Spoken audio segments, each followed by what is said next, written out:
What's up, leaders? Welcome to another episode of the Lead From Here podcast. I'm Jason. Today we're talking about deep work.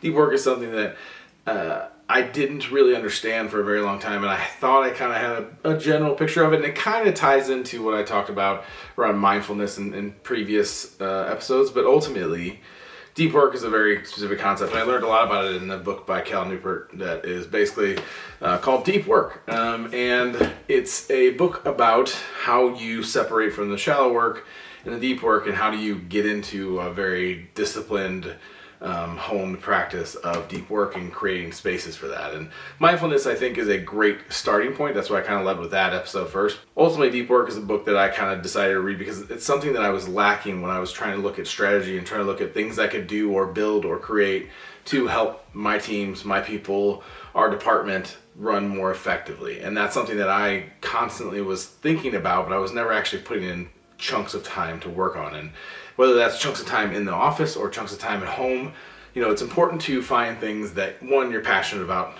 two, you want to do, which is, I'm very passionate about leadership, I'm very passionate about technology, so it's very easy for me to set aside time to think about how I can make things better, whether that's via technology, process, or whatever. First of all, let's talk about what deep work is. It's basically any cognitively demanding task that requires intense focus. So on the other side of that, you have shallow work. Shallow work is essentially you doing like tasks and responding to messages and doing all the little things that kind of can take up a whole day. They can suck up your whole day if you're not careful. Kind of like this ever-evolving thing that is constantly out there, that's constantly waiting for you, that's constantly distracting you, pinging you.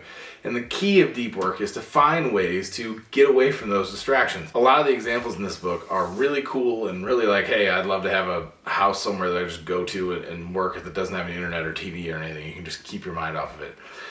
There's a lot of cool examples of that in this book, but there's also very practical examples around scheduling time, blocking out distractions, doing everything you can to create that deep work time. Shallow work, for any job that is out there, generally, you're going to have some percentage of it, right?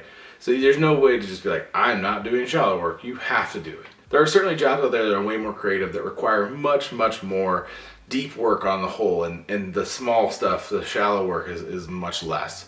But most jobs are going to have a lot of shallow work, and you're going to have to create time because it's not just going to be there inherently, because the shallow work's always going to be coming. So it's really important for you to take time to create moments of opportunity for deep work.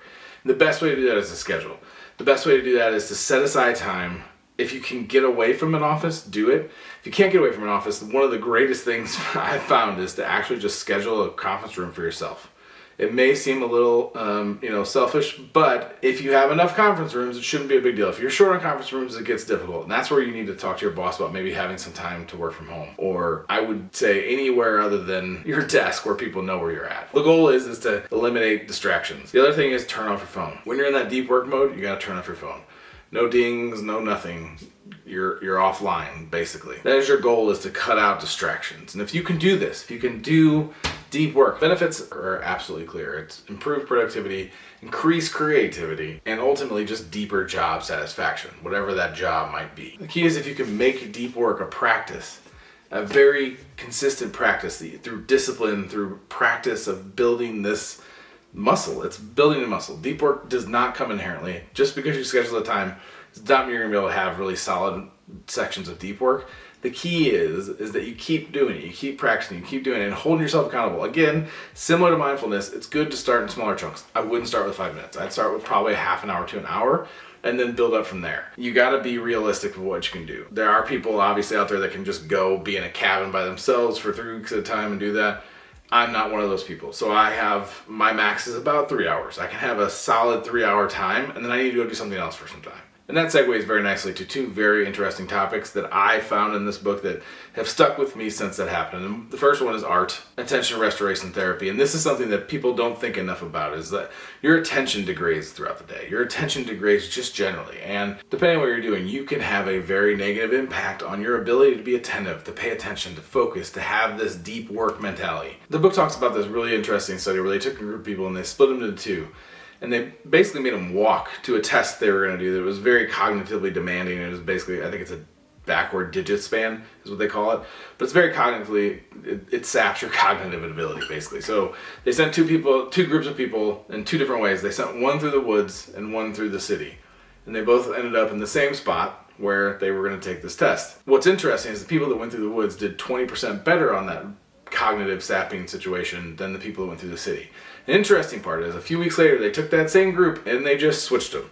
The people that went through the woods the second time that didn't go the first time, and the group that went through the woods the first time that didn't go the second time went through the city, the woods group still did 20% better. That shows your attention is impacted by all the things happening in the city that are not happening in the woods, and your mind can be much clearer. So it's important for you to, when you're creating opportunities to do deep work, to really focus on solving problems or coming up with something creative or finding ways to improve your life, your job, your team, your one of your people. Like, when you're thinking through those things, it's important to eliminate distractions, because it will sap you of your ability to be attentive, focused, and get to good solutions. The second theory that they talk about, which was really interesting to me, was unconscious thought theory, also called UTT. Essentially, UTT is your ability to solve problems without thinking about them. And this sounds crazy, and something that I took a minute to kind of think through after I read it.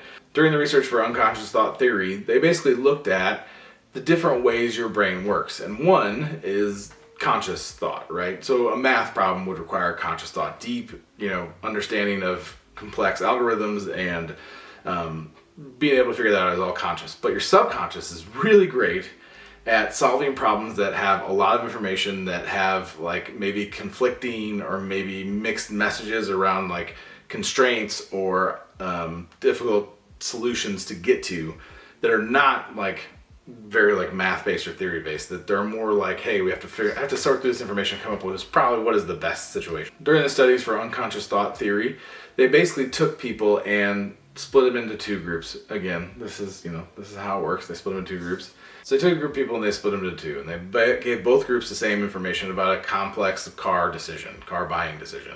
And they gave them both the same information. One group, they told them to really think this through and try and make the best decision. The other group, they gave them the information and then just started giving them easy puzzles to do it. Once the time was up for the first group to think through it, they asked both groups to make a decision. Basically, the group that had puzzles the whole time and didn't think through it, their unconscious mind was able to sort through all the information and come up with the best decision more often than the group that actually did think it through and try and figure it out with their conscious mind.